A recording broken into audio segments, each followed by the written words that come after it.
Vamos começar, então, mais uma aula de economia. O tema de hoje é o problema econômico. Nós estamos fazendo as primeiras definições sobre essa ciência, a ciência econômica, e a gente vai caminhar durante essa aula falando um pouquinho sobre os conceitos de economia e a importância de se estudar economia. A gente vai fazer isso para o âmbito pessoal, empresarial e depois para um país também. A gente vai chegar até ao ponto de estudar a economia como um todo, mas nós estamos no início dessa caminhada, né, no início da disciplina, então nós vamos colocar alguns conceitos nessa aula de hoje, que vão ser muito importantes, né, durante toda essa caminhada. Para isso, a gente vai se basear no livro Economia, Micro e Macro, que é da bibliografia do curso, o capítulo 1 deste livro, né, o autor é o Marco Antônio Sandoval de Vasconcelos, o capítulo 1 faz essa conceituação dos principais pontos da ciência econômica. É o que a gente vai fazer aqui hoje. Estamos começando a construir esse raciocínio econômico, esse modo de pensar o mercado, de pensar as transações comerciais, de pensar as negociações a nível de um país, até mesmo de um grande bloco comercial no mundo como um todo. Então, sugiro depois vocês acessarem lá a Biblioteca Virtual da Unipac, capítulo 1 desse livro Economia, Micro e Macro. Nós conversamos um pouco na aula anterior sobre o conceito de economia, e nós colocamos o seguinte conceito, que economia é a administração de recursos escassos de forma a atender às necessidades humanas. E a gente destacou naquela ocasião que, de um lado, nós temos recursos que não são abundantes, que não estão disponíveis infinitamente, né, na sociedade. Por outro lado, nós temos necessidades humanas que são ilimitadas. É desse confronto entre recursos escassos e necessidades humanas ilimitadas que surge a oportunidade de a gente estudar o melhor emprego destes recursos. E a economia tem por objetivo estudar essa escassez de recursos. O objetivo é empregar esses recursos de maneira que a gente consiga atender o maior número de necessidades humanas. E aí, quando a gente vai falar de necessidades humanas, isso pode variar de pessoa para pessoa. Nós fomos criados de maneira diferente, cada um tem uma cultura, gostos diferentes, uma religião diferente, um tamanho de família diferente.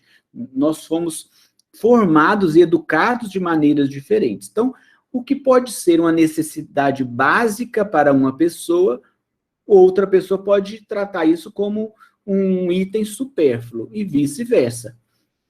Essa definição de necessidade básica ou de necessidades humanas não está necessariamente ligada somente às necessidades básicas, são necessidades de uma maneira geral. Isso vai mudar de pessoa para pessoa. A gente consegue até fazer uma lista de necessidades humanas que, de uma maneira ou de outra, em graus diferentes, é comum à maioria das pessoas. Então, nós precisamos de saúde, cuidar da nossa saúde, comprar medicamentos, fazer exames, tratamentos médicos, ter um atendimento de saúde. A gente precisa de educação, de uma formação, né, escolar, universitária, uma formação técnica, muitas vezes. Nós precisamos, sem essa formação, a gente não consegue acessar alguns postos de trabalho. A gente precisa, claro, de alimentação, né? A gente não precisa se delongar muito sobre esse item, é uma necessidade, sim, básica. Transporte, nas cidades cada vez maiores, é muito comum as pessoas trabalharem longe da sua residência, tem que se deslocar, né? Moradia, relacionamentos. O ser humano ele foi criado, foi formado para viver em sociedade, precisa de relacionamentos familiares, conjugais, de amizades. Isso colocaria relacionamentos, sim, como uma necessidade fundamental do ser humano. Precisamos também de lazer. de ter um momento de descanso, de tranquilidade, de diversão, para a gente poder espairecer a mente, relaxar um pouco. O lazer faz parte da rotina, ou deveria pelo menos fazer parte da rotina de todo indivíduo. Segurança. Nós vivemos numa sociedade cada vez mais complexa, cada vez mais desigual, que as pessoas ultrapassam os limites e acabam atentando contra o patrimônio, contra a vida de muitas pessoas. A gente vive numa sociedade muito perigosa e, ao mesmo tempo, a gente precisa de segurança. Internet. Internet estaria ali atualmente como uma necessidade básica, fundamental, né? A gente faz muitas coisas, ou a maioria das coisas hoje, usando o celular, aplicativos que vão exigir uma internet. Eu fiz uma lista bem simples, bem direta, mas se a gente quisesse ampliar essa lista, com certeza a gente ficaria aqui para sempre listando necessidades humanas. As necessidades humanas são ilimitadas, nunca vão ter fim. E quando o ser humano adquire um item que ele desejava, ele consegue comprar um item que ele vinha desejando há muito tempo, o seu desejo, o seu amor por aquilo que ele conquistou, acaba. Ele passa a desejar outras coisas. Isso faz parte da nossa formação, da nossa personalidade, da gente desejar o que a gente não tem. Quando a gente passa a ter, o amor, o desejo diminui. Isso é muito comum. A gente vê isso em crianças e em adultos. Se você começar a observar uma roda de crianças, elas vão começar a brigar por alguns brinquedos. E uma determinada criança vai querer o brinquedo da outra. Quando essa criança consegue conquistar o que ela desejava, o brinquedo da outra criança, o seu interesse por aquele brinquedo rapidamente vai diminuir. E ele pode desejar o outro brinquedo que o seu colega está agora brincando. Isso é muito comum em grupos de crianças. Os adultos, a mesma coisa. A gente passa a desejar roupas, calçados, carros, um móvel para casa, uma nova moradia, e quando a gente conquista, a gente passa a querer outras coisas. O ser humano, ele é um eterno insatisfeito, sempre insatisfeito, sempre em busca de adquirir outros itens, de conquistar outras coisas. Se a gente não toma cuidado, isso pode se virar contra nós mesmos, a gente ficar refém desta situação e passar até mesmo a sofrer com isso, a viver infeliz, insatisfeito plenamente. Isso é muito perigoso. Mas é fato, nós temos necessidades humanas ilimitadas. Elas vão se renovando, vão surgindo novas necessidades. A gente tem que saber lidar com isso, ter limites, adequar essas necessidades, essa busca por essas necessidades à realidade de cada um. Ok? Olha que interessante, ainda sobre necessidades humanas. A gente está falando que as necessidades humanas são ilimitadas. O próprio mercado, a indústria, o comércio, as áreas que trabalham o marketing das empresas sabem que nós somos assim. Todo mundo sabe que o ser humano é um eterno insatisfeito. O que as empresas fazem? Buscam inovação nos seus produtos, lançar produtos novos constantemente. Pode ser uma pequena mudança no rótulo, na embalagem, no sabor, no aroma, porque ao lançar novos produtos, vai despertando novamente o interesse dos consumidores. E é muito comum as propagandas apelarem para o quesito felicidade, dizendo aos consumidores que, ao realizarem um consumo, eles serão mais felizes, eles serão mais satisfeitos, ou estarão mais satisfeitos. E assim conseguem vender mais. Então, são estratégias que a área do marketing utiliza, mexendo lá com o emocional dos consumidores, e já há diversas pesquisas mostrando que o consumidor, ao escolher comprar um determinado produto, ele é levado muito mais pela emoção do que pela razão. Então, a propaganda e o marketing vai neste ponto, mexer com o emocional dos consumidores, dizer a eles que eles precisam comprar, porque assim serão mais felizes. Esse é o risco, da gente acreditar nisso.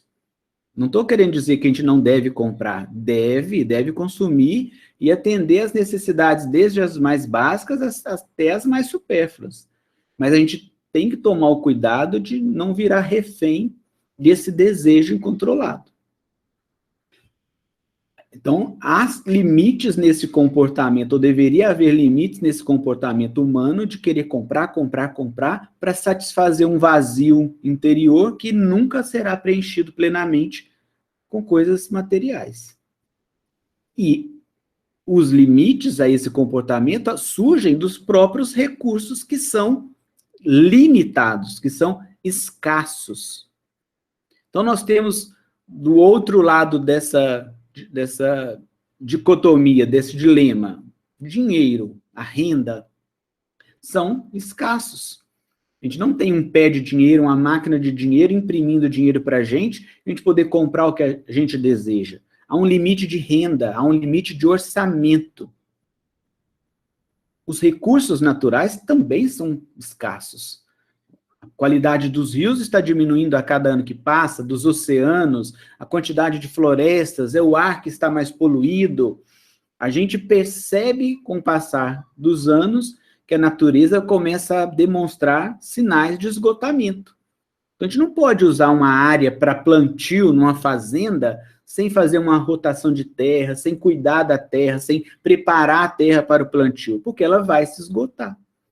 A gente não pode ir numa área rural e acabar com uma área de nascente, porque vai secar aquele fio de água que vai afetar o volume de águas lá num riacho, num rio lá na frente. Então, os recursos naturais são escassos. Não vão se renovar num curto espaço de tempo.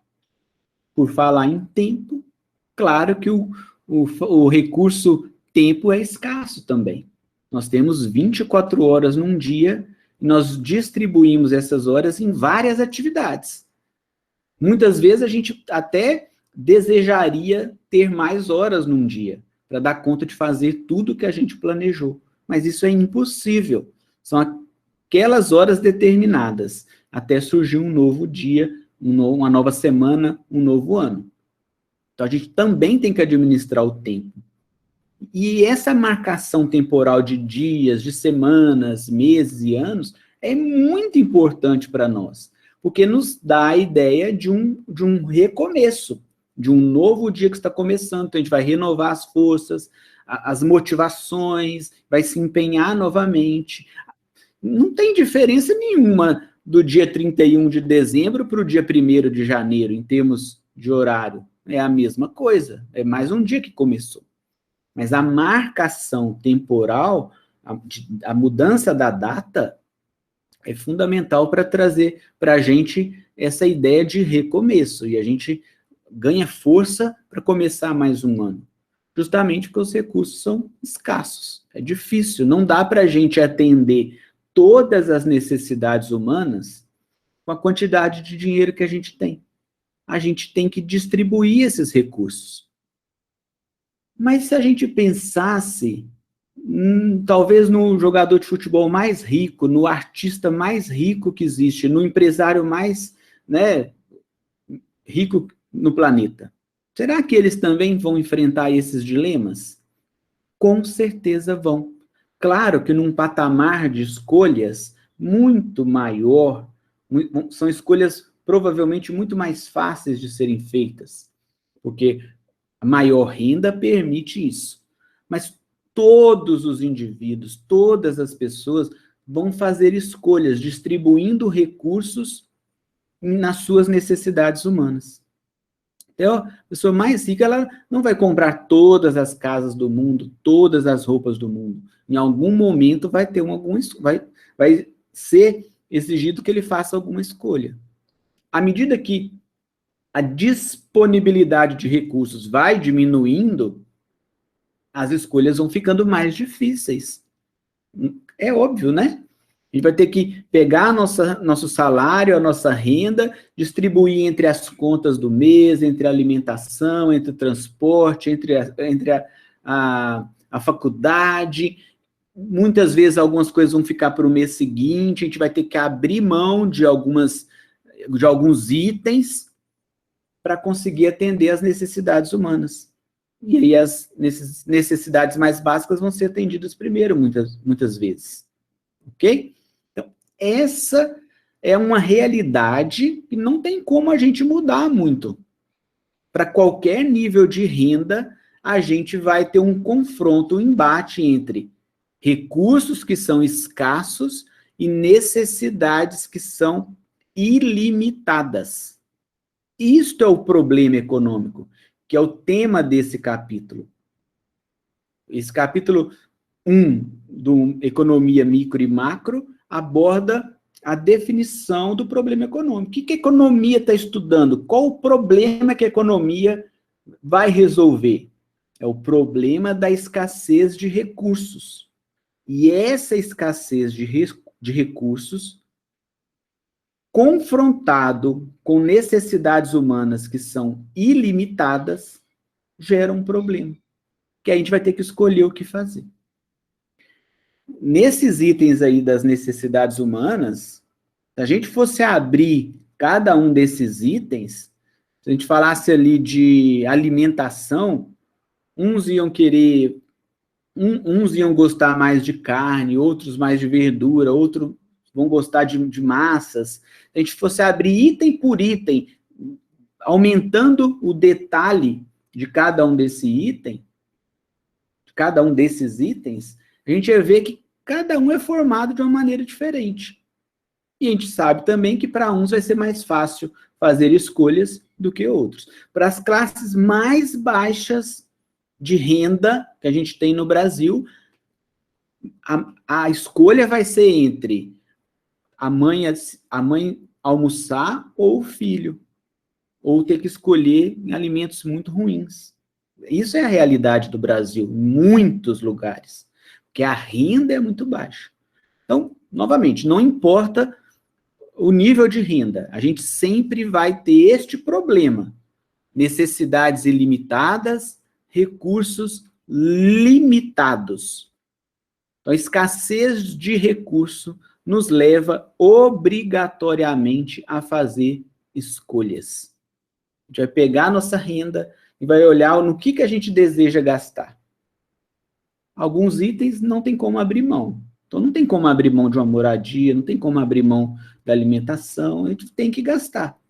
Outros a gente consegue fazer escolhas mais fáceis. Um lazer, por exemplo, quando o país como um todo passa por uma situação de crise econômica, como a gente vem vivendo desde 2014 para cá, as pessoas vão escolher quantas vezes vão sair nos finais de semana durante o mês, quantas vezes vão comer fora, vão fazer um passeio, fazer uma viagem. Ano passado, com as restrições por causa da pandemia, as famílias tiveram que fazer escolhas também. Vai trabalhar, vai sair do emprego, vai trabalhar em casa, vai trabalhar por conta própria. Os itens que serão comprados no supermercado vão sofrer alterações por causa da limitação de renda. Nos leva a ter que fazer escolhas. Isso foi o que a gente viveu de 2014 até agora, num período de crise econômica, né? Enfim, de uma maneira geral, o que a economia vai estudar, então, é como empregar recursos escassos de maneira a atender às necessidades humanas. É isso. Inclusive, pessoal, olha que interessante.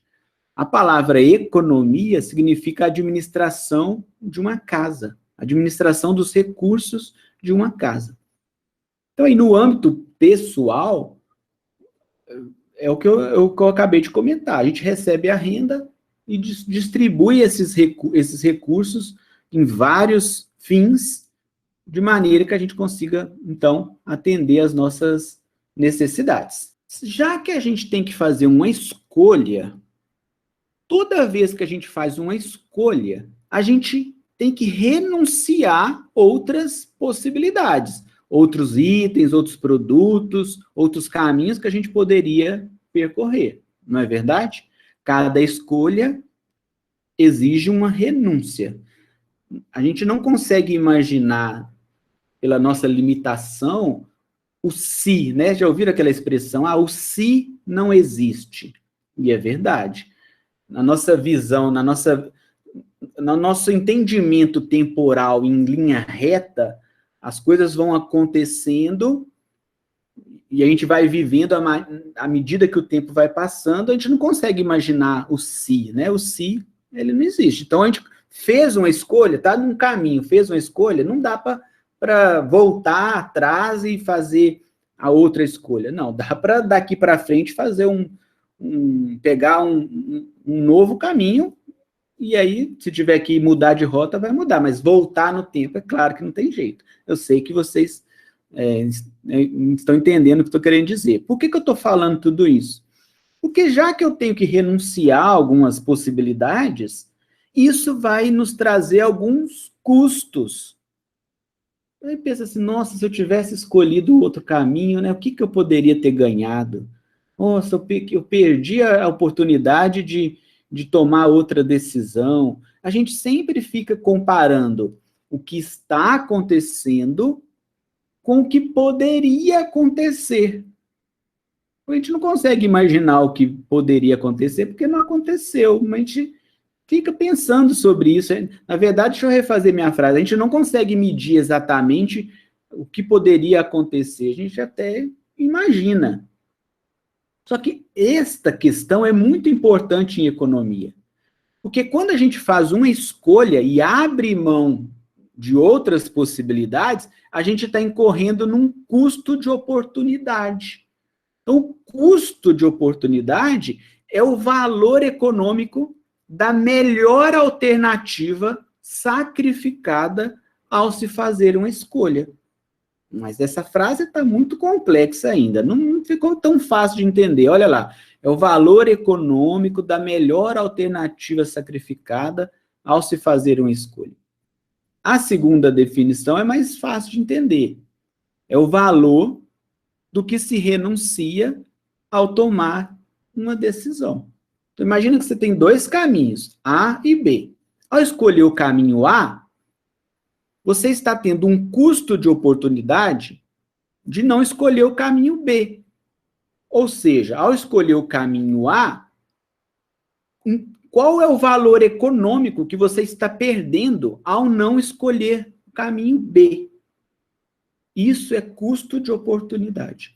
Que, na prática, ele serve para a gente comparar prós e contras antes de tomar uma decisão.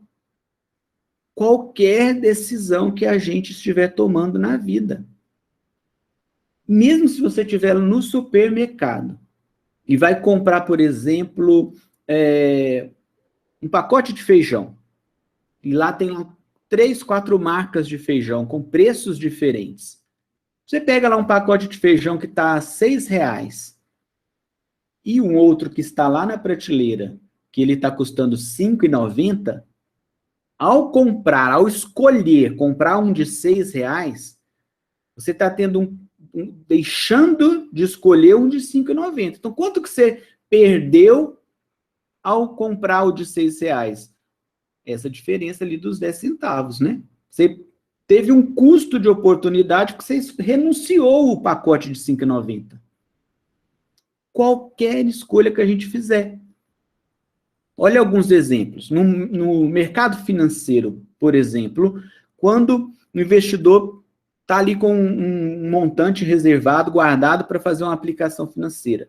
Se ele escolhe colocar o dinheiro na caderneta de poupança, ele vai ter o rendimento da caderneta de poupança ali ao ano, que está dando menos do que a inflação ao ano. Então, a inflação está girando em torno de 4,35, caderneta de poupança está rendendo ali menos que a inflação. Então, ele guardou dinheiro na caderneta de poupança. Qual é o custo de oportunidade de guardar dinheiro na caderneta de poupança? É o que a gente está perdendo em outras aplicações de investimento. É quanto que eu estou deixando de ganhar na bolsa de valores, quanto que eu estou deixando de ganhar numa renda fixa no banco, quanto que eu estou deixando de ganhar numa aplicação do Tesouro Direto. Então, comparar as possibilidades de investimento, antes de fazer o investimento, claro, é comparar custos de oportunidade. Eu estou fazendo uma escolha e estou deixando de ganhar quanto na outra? Porque se eu estiver deixando de ganhar na outra possibilidade mais do que eu estou ganhando na possibilidade que eu vou escolher, aí é mancada, é uma péssima escolha. Então a gente vai voltar e não vai escolher o caminho A, vai escolher o caminho B, que está me dando um retorno maior. Olha o exemplo de qualificação profissional. Há um custo de oportunidade. Quando a gente escolhe uma carreira, nós estamos abrindo mão de outras tantas carreiras. Então, a gente tem que comparar, antes de tomar a decisão, se vale a pena. Vale a pena fazer um curso técnico? Não. Vale a pena fazer ter uma formação superior, por exemplo. Ele vai comparar cenários. Quanto que ele vai investir, quanto que ele vai ter de retorno depois. Então, o custo de oportunidade está em todas as nossas decisões. Mas é claro que lá na contabilidade da empresa, para os alunos que são de ciências contábeis, não vai aparecer uma linha lá, custo de oportunidade. Ele não é um custo contábil, ele é um custo econômico. Lembra que eu falei que o se não existe? Esse custo de oportunidade, ele nunca vai chegar a existir de fato, porque ele é da opção que não foi escolhida. Entendam? Estão entendendo isso? Na linha temporal não vai existir essa possibilidade, porque a pessoa não escolheu. Nós estamos comparando antes de tomar a decisão. Qual o custo, qual o retorno de cada escolha. Certo? Entenderam isso? Quando a gente faz uma escolha, a gente renuncia às demais. Todo semestre eu dou o exemplo dos relacionamentos.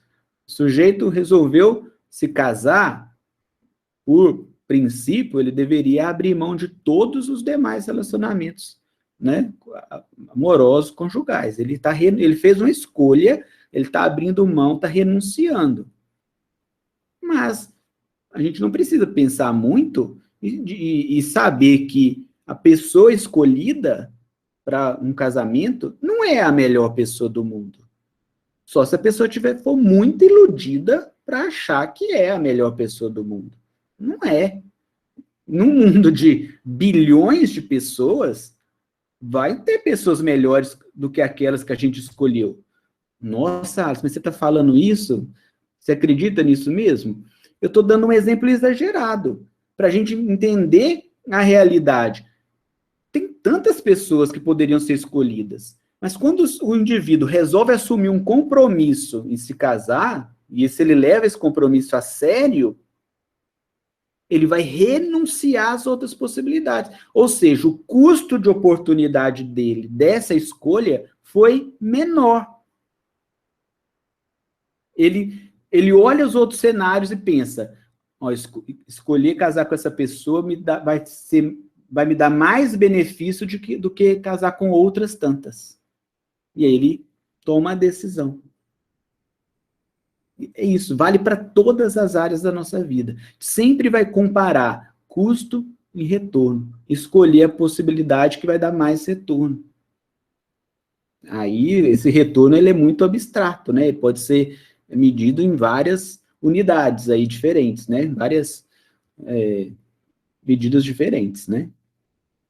Isso é muito importante em economia, porque a gente vai vir de uma obrigação de ter que fazer escolhas, e essas escolhas vão ser feitas olhando o custo de oportunidade. Tá bom? Então, no âmbito pessoal, né, nós estamos fazendo essa definição de economia em 3 âmbitos: pessoal, empresarial e para um país, para uma nação. No âmbito pessoal, é o que a gente tinha para mostrar aqui para vocês, tá bom? E as empresas? Como que as empresas funcionam nessa realidade? As empresas também vão ter que fazer escolhas. Os recursos também vão ser escassos para os empresários, ou não? Vão ser muito escassos. Todo empresário, quando vai montar o seu negócio, normalmente ele vai pegar um capital que ele já tem, talvez um dinheiro que ele juntou, um dinheiro de uma herança, de um patrimônio familiar, e vai lá montar o seu negócio. Muitas vezes o dinheiro não é suficiente, ele vai chamar sócios para investirem naquele negócio. Aí vai aumentar o volume de investimento. Muitas vezes, esse volume ainda não é suficiente para o tamanho do negócio. Aí os empresários, a sociedade vai lá no banco pegar dinheiro emprestado, para ir aumentando a disponibilidade de recursos. Até que a empresa vai crescendo, os empresários vão na bolsa de valores pegar dinheiro com os investidores. O exemplo do Israel Salmin, que é aqui de Valadares, que ele abriu a Melios. Não sei se vocês conhecem essa empresa. É uma empresa de cashback, né? A gente compra e eles dão cashback naquela compra pela internet. Então, eles eram de Valadares, né? O Israel Salmin era de Valadares, foi para Belo Horizonte, montou a empresa ali, começou pequenininho, foi juntando sócios, recebendo aportes de outros investidores, a empresa cresceu absurdamente. Em 2020, eles abriram capital na Bolsa de Valores. Então, a disponibilidade de recursos deles só foi aumentando. Mas desde o primeiro dia que eles começaram a empresa, eles tiveram que fazer escolhas também. Os recursos não eram suficientes para tudo. Se fossem, não seria necessário abrir capital na Bolsa de Valores ou pegar dinheiro no banco, não seria. Se eles tivessem lá uma impressora de dinheiro, se isso fosse possível. Mas não é. Então, as empresas também vão fazer escolhas. Que tipo de escolhas?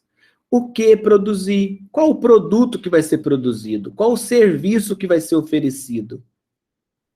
Quanto que vai ser produzido?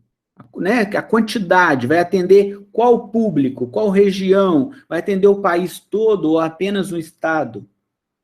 Como produzir? Qual vai ser a tecnologia por trás desse processo de produção? Quais o maquinário exigido? Quais as fórmulas, se for um caso de produção química, ou então produção de alimentos? Para quem produzir? Qual vai ser o público?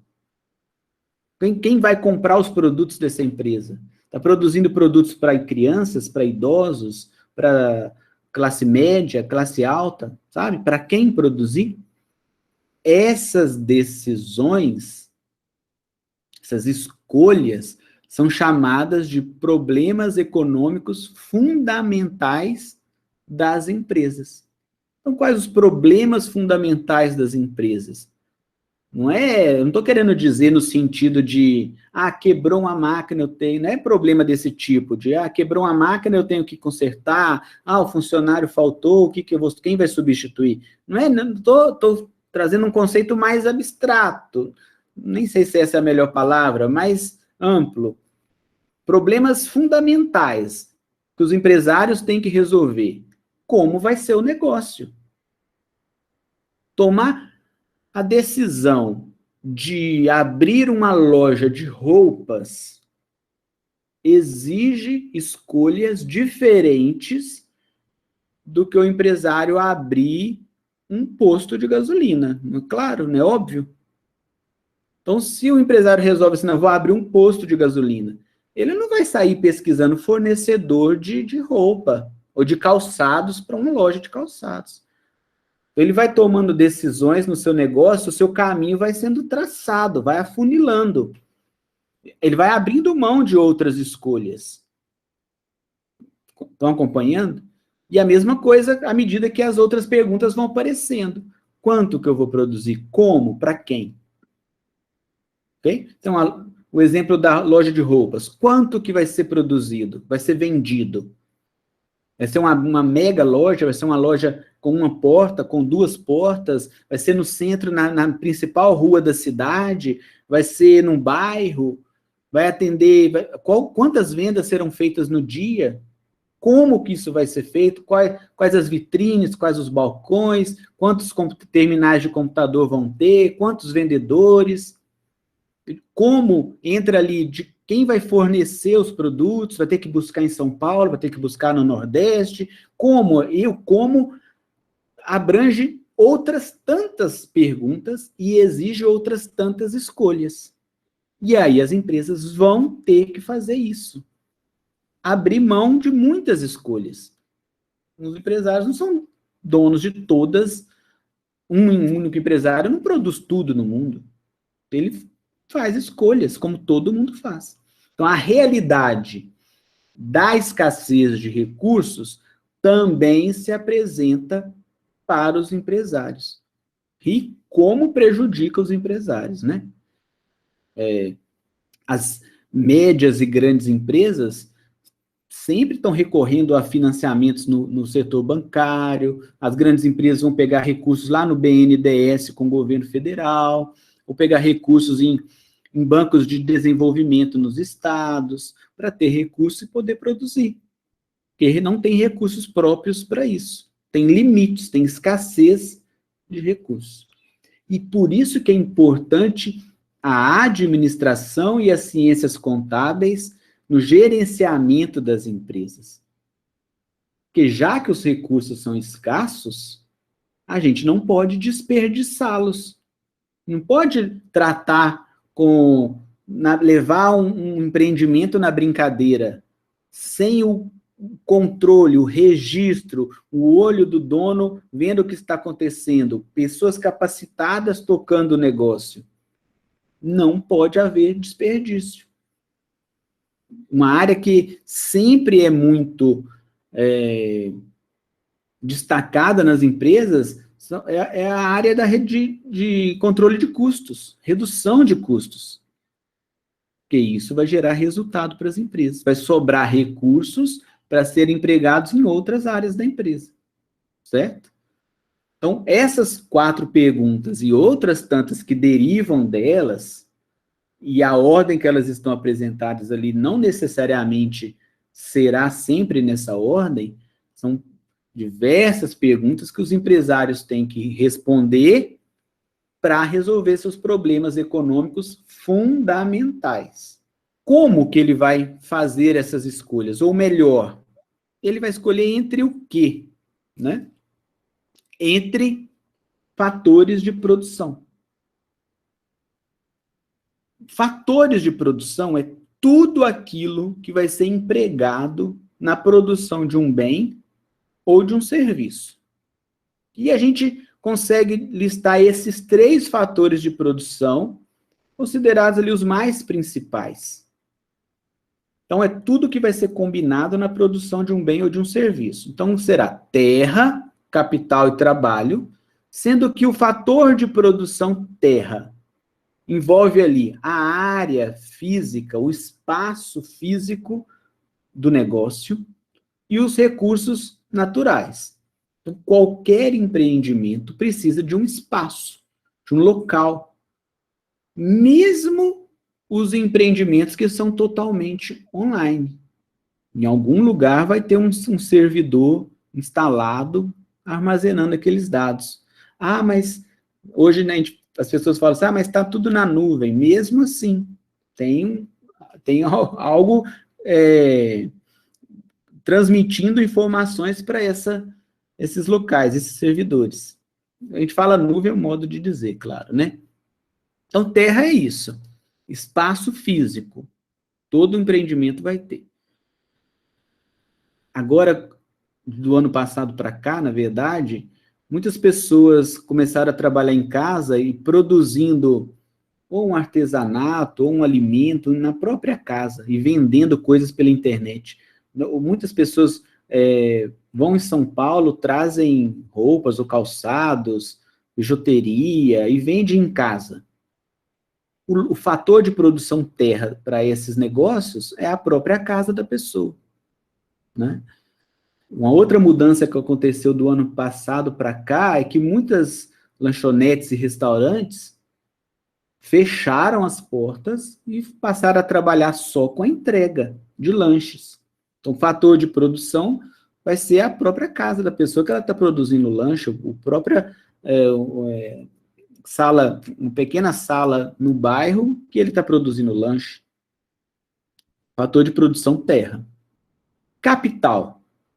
Vou definir o fator de produção capital como toda a infraestrutura de uma empresa, toda a tecnologia empregada naquela empresa, que pode ser uma tecnologia muito avançada ou uma tecnologia rudimentar.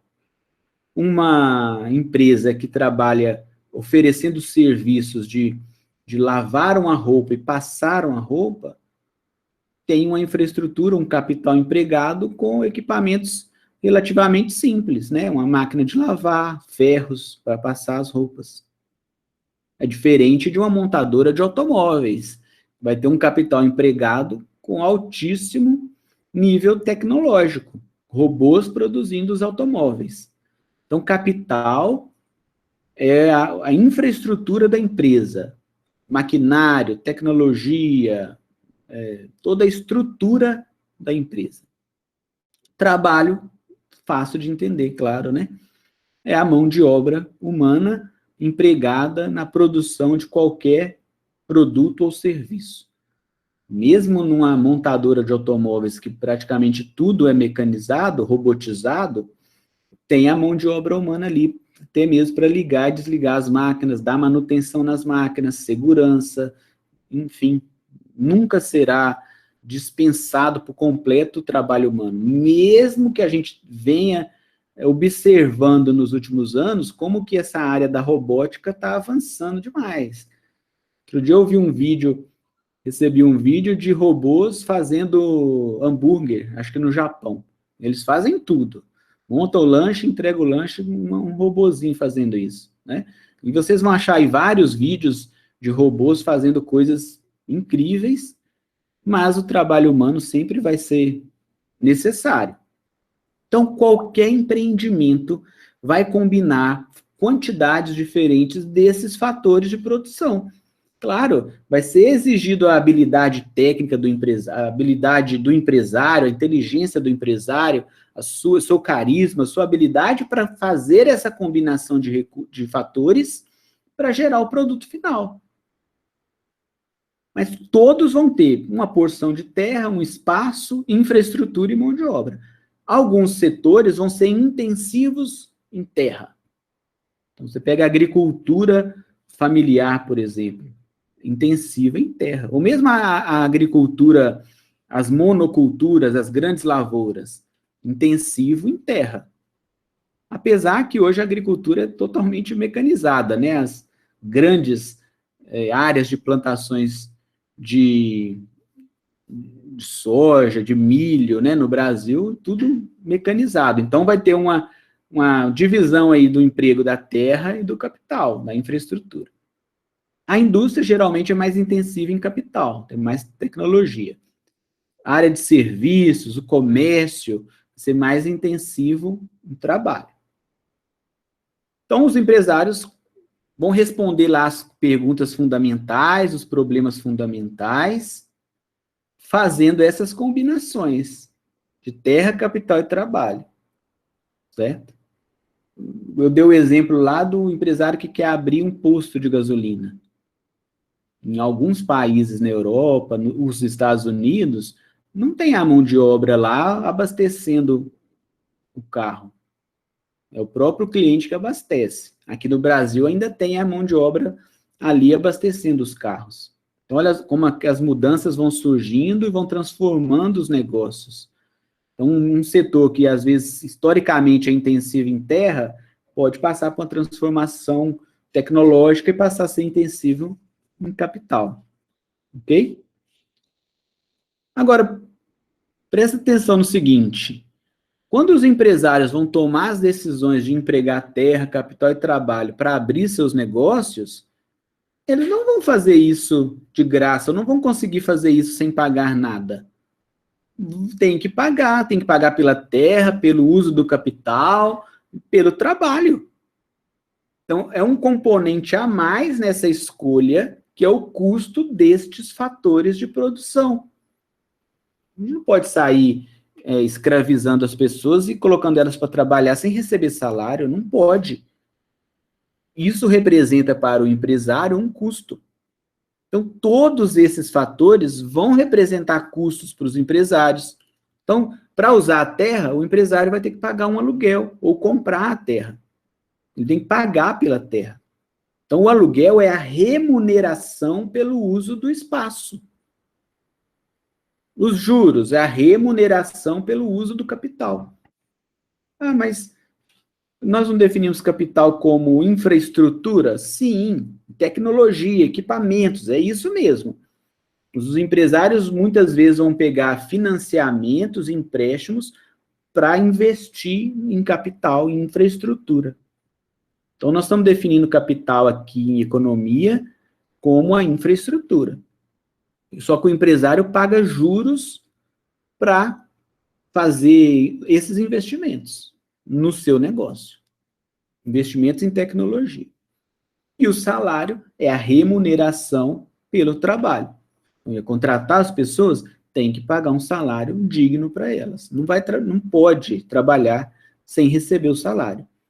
Então, aluguel, juros e salário, a gente chama isso de remuneração dos fatores de produção. Aí é um componente a mais ao se fazer escolhas. O empresário poderia até montar um negócio, montar uma fábrica, por exemplo, de biscoitos. Montar uma fábrica produzindo camisas. Pequenas fábricas, vamos colocar assim, fábricas de tamanho, de porte médio. Ele pode até querer montar uma fábrica toda tecnológica, indústria 4.0, com internet, com as máquinas se comunicando, ele pode até querer isso, e desejar e planejar. Mas quanto que vai custar esse capital? Aí essa limitação de recursos pode inviabilizar essa escolha, certo? A mesma coisa com o trabalhador.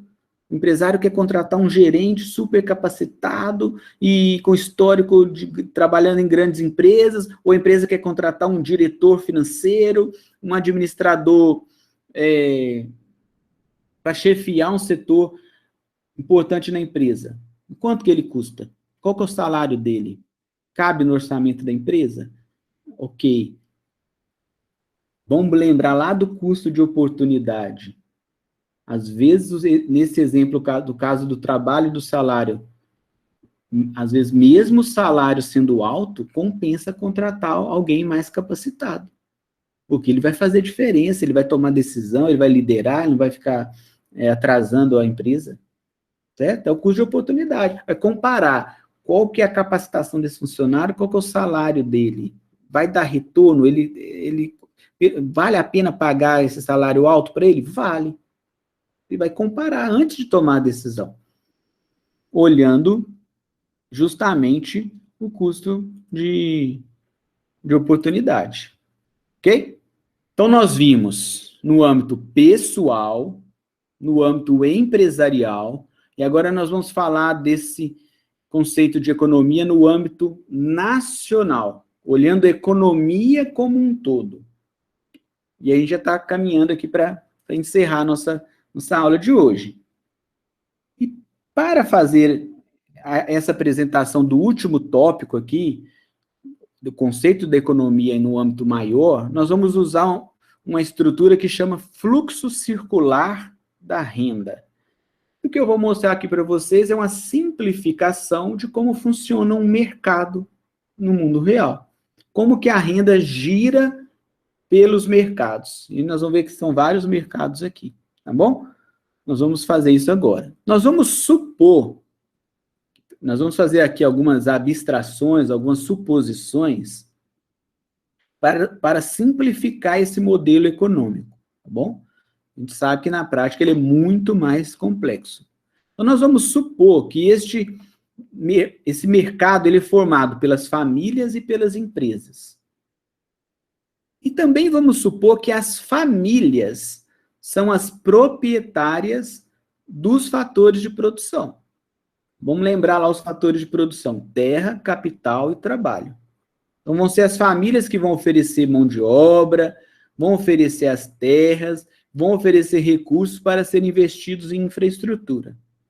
Essa é uma suposição deste modelo. Do outro lado, as empresas vão usar os fatores de produção para produzir bens e serviços. Ok? Por que isso é uma suposição? Porque no mundo real, é claro que as famílias produzem bens e serviços.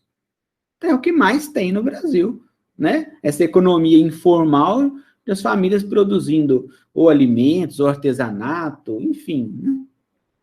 E também tem empresas que são donas de terras, empresas que fazem empréstimos, empresas que estão ali oferecendo fatores de produção. Ok, a gente sabe que no mundo real é assim. Nós estamos fazendo uma simplificação para a gente entender como que o dinheiro circula na economia. Ok?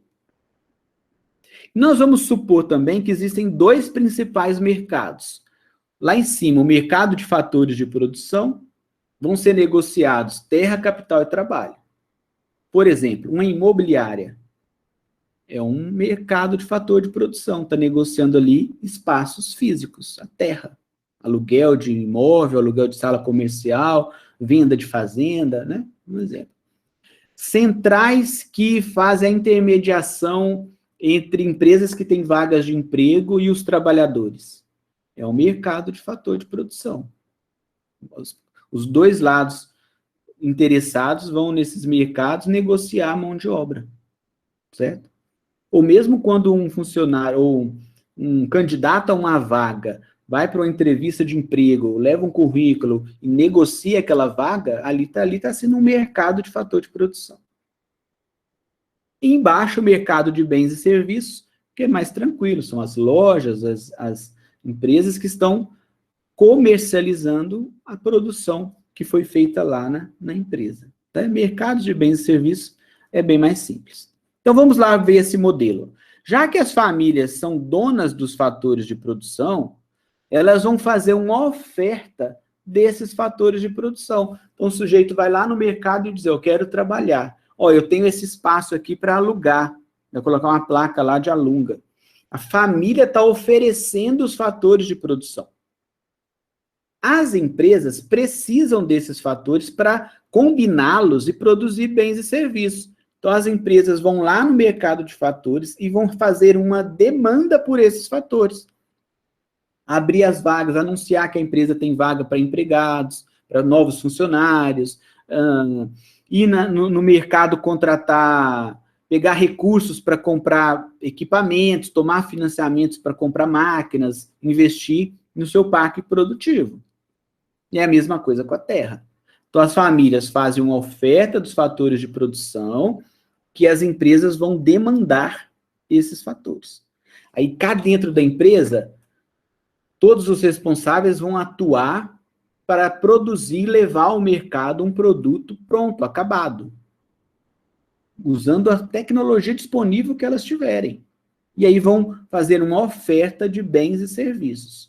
Você vai imaginar lá uma indústria que está produzindo geladeiras, ar-condicionado, forno micro-ondas, usando a tecnologia lá e traz isso no transporte até as lojas de varejo. Certo? Mercado de bens e serviços.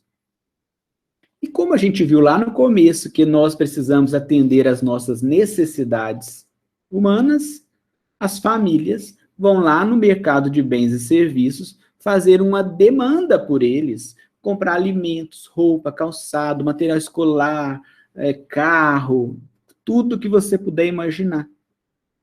Fazer viagens, ir em uma clínica estética, enfim, clínicas médicas. Quem vai consumir isso? As famílias. As famílias vão consumir bens e serviços. Este primeiro fluxo, que está com a linha contínua, eu chamo isso aí de fluxo real, porque está circulando ali fatores de produção e mercadorias, bens e serviços. É um fluxo real, um fluxo de coisas, de itens, vamos dizer assim. Só que a família não vai oferecer mão de obra de graça, não vai dar uma terra para a empresa construir um galpão. As famílias querem ser remuneradas por isso, que é a remuneração dos fatores de produção. Então, as famílias vão receber, em troca dessa oferta, uma renda. Nós listamos essa renda. É o aluguel, os juros, e o salário. A gente oferece o trabalho, recebe o salário, oferece a terra, recebe o aluguel. Aí a família, de posse dessa renda, vai no mercado mercado de bens e serviços, realizar seus gastos. A gente não chega nos lugares, vai pegando e vai embora para casa. A gente tem que pagar por eles, claro, né? E aí a gente tem que gastar e pagar pelos itens que vão atender às nossas necessidades humanas. Por isso que não dá para comprar tudo, porque tem um custo, tem um gasto envolvido nisso. Este negócio de produzir produtos para o mercado de bens e serviços, que vão ser vendidos para as famílias, é muito interessante para as empresas, porque elas buscam o lucro. Então, é deste negócio que vai vir o lucro das empresas. Então, quando a gente entra numa grande loja de eletrodomésticos, vamos pegar, por exemplo, a Magazine Luiza. Então, lá os donos da Magazine Luiza, eles não estão interessados na geladeira, no ferro de passar roupa, eles não estão interessados nisso. Eles usam esses negócios como um meio para ter lucro. Assim são todos os negócios. O Adam Smith, que era foi um dos pais da economia moderna, que formalizou muitos conceitos da economia, ele dizia o seguinte, que o padeiro, ele não acorda de madrugada para ir lá assar o pão na padaria, porque ele gosta, ele tem apreço, simplesmente um simples apreço pelos clientes, que ele gosta de ir lá fazer isso. Não, ele vai lá porque ele está fazendo uma troca, ele está fazendo uma escolha. Uma escolha, é o princípio da economia. Ele está abrindo mão de dormir até mais tarde para ir lá trocar seu fator de produção trabalho por renda, para com essa renda alimentar a sua família. Ok? Essa é a realidade. Por mais que o linguajar hoje em dia queira humanizar e amenizar essas relações de troca, no sentido de a missão dessa empresa é satisfazer os clientes. Vocês estão entendendo o que eu estou querendo dizer? Eu acho que sim. Sabe, essa linguagem mais humana, para diminuir um pouco essa pressão por lucro, mas, na verdade, todo mundo se envolve em alguma atividade porque no final vai ter a renda que ele vai conseguir alimentar a sua família. É isso. É claro, do jeito que eu falei, parece que eu sou contra essas outras maneiras de falar e usar essas linguagens mais humanizadas. Não, eu sou a favor. É muito melhor trabalhar num ambiente mais agradável e mais respeitoso. É muito melhor ver a satisfação do cliente, ver que ele gostou, que você resolveu um problema do cliente. Claro, isso é verdade. Mas lá no final da análise, o que as empresas estão querendo é o lucro.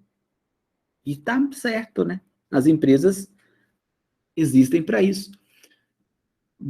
Por isso que a base da economia é a escolha. Porque se o empresário começar a perceber que o seu negócio não dá lucro, ele vai escolher fazer outra coisa. Toda motivação é o retorno, é o lucro. E se não está dando retorno, ele vai escolher outra coisa. É natural isso, né? E como para as empresas esse negócio normalmente é lucrativo, de você produzir, vender e ganhar a diferença, as empresas vão repetir esse processo várias vezes. Então, elas vão voltar lá no mercado de fatores de produção, vão contratar mais funcionários, comprar mais matéria-prima, mais capital, investir em capital, expandir para outras áreas. É muito comum empresas do ramo de alimentação começarem pequenas numa cidade, começarem a expandir e atender outros estados. Isso é muito comum no Brasil, porque dá lucro. Só que contratar mais funcionário, né, comprar mais fatores de produção, representa um custo para as empresas. Então, as empresas se preocupam com o custo. É muito comum esse embate entre os sindicatos e a classe patronal? Porque a classe patronal não quer pagar mais benefícios, e os sindicatos querem mais benefícios, porque eles estão no mercado, é um mercado de fatores de produção. Aumentar a folha salarial, aumentar o custo trabalhista, vai impactar nos resultados da empresa. Então, as empresas não querem isso. Por outro lado, para o funcionário, ter mais benefícios, ter mais direitos, traz melhorias na sua qualidade de vida, pelo menos ali naquele curto espaço de tempo, período de tempo, né? Então, essa linha pontilhada está circulando ali dinheiro, recursos financeiros, renda, gastos, lucro, custos, é o fluxo monetário. Ele é contrário ao fluxo real. De um lado circulam as mercadorias e os fatores de produção, do outro lado circula o dinheiro. Este modelo representa uma simplificação de mercado. Está faltando um personagem ali muito importante nesse modelo, que é o governo. O governo vai manter transações e relações comerciais e financeiras com todos os agentes do mercado. Famílias, fatores de produção, empresas e bens e serviços. Para os dois lados, inclusive. As famílias vão trabalhar para o governo vai pagar renda para as famílias. Não é isso que acontece? As famílias vão receber do governo benefícios, as empresas vão pegar recursos emprestados com o governo, as empresas vão emprestar recursos para o governo vai prestar serviço às famílias e às empresas. Como assim? Quando o governo abre uma escola, ele está prestando um serviço ao mercado de bens e serviços para as famílias. Em troca, as famílias têm que pagar impostos para o governo.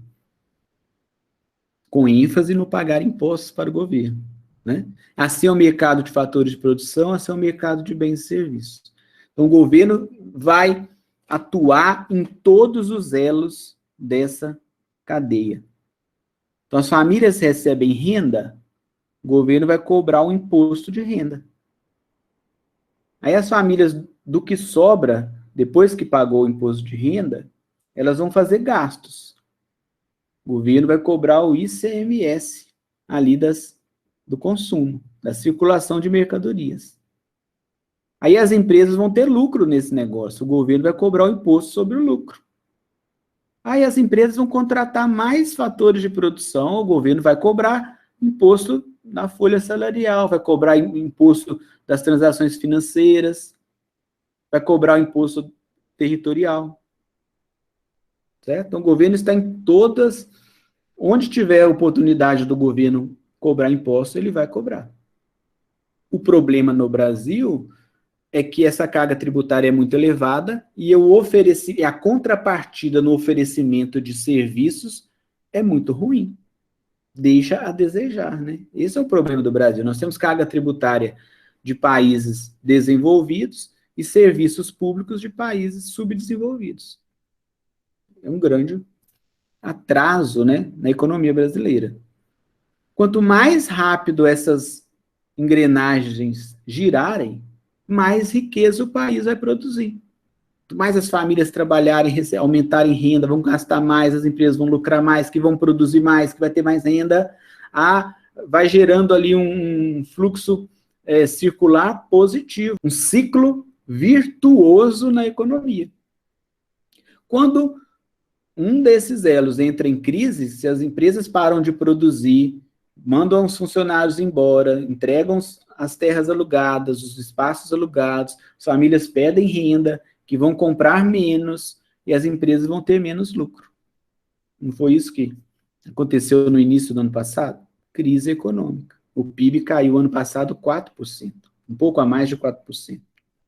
Certo? Então, para encerrar essa discussão, e nós vamos voltar nela lá na macroeconomia, uma pergunta que aparece é: qual deve ser o papel do governo? Ele deve interferir nesse fluxo circular para fazer ele girar mais rápido? Ou, se ele estiver muito acelerado, pisar no freio? Então, aqueles que defendem um governo mais atuante Acredito que sim, o governo deve fazer políticas para incentivar o aumento de renda, fazer política para aumentar a renda das famílias. Outros vão dizer o seguinte, não, o governo, ao interferir em cada elo da cadeia, ele só está atrapalhando, porque o governo é ineficiente. É melhor deixar os indivíduos tomarem as suas decisões, que esse mecanismo aí vai funcionar melhor. Aí aqueles que defendem uma economia mais liberal, com menos atuação do governo, menos Estado, né, dando um protagonismo maior para as famílias e para as empresas. Então, esse debate a gente vai fazer com mais detalhes lá quando a gente estiver estudando a macroeconomia. Ok? Então, o que nós vimos nesta aula? Nós pegamos o conceito de economia que a gente tinha definido na aula anterior, que é o emprego de recursos escassos de uma maneira otimizada, né, para atender às necessidades humanas, e aplicamos esse conceito no âmbito pessoal, empresarial e também para um país, para uma nação. E a ênfase que eu queria deixar aqui, que é esse conceito de economia, ele vale para tudo na nossa vida. Entender isso nos ajuda a compreender melhor como que as decisões são tomadas, ou pelo menos deveriam ser tomadas. A gente tem que ter uma noção, ó, os recursos são escassos, nós não podemos desperdiçá-los. Eu tenho que tomar a melhor decisão para ter um melhor retorno, tanto no individual, quanto na área empresarial, quanto na área política, na administração de um país. Certo? Então, com isso, eu encerro minha apresentação desta nossa segunda aula, que a gente falou sobre o problema econômico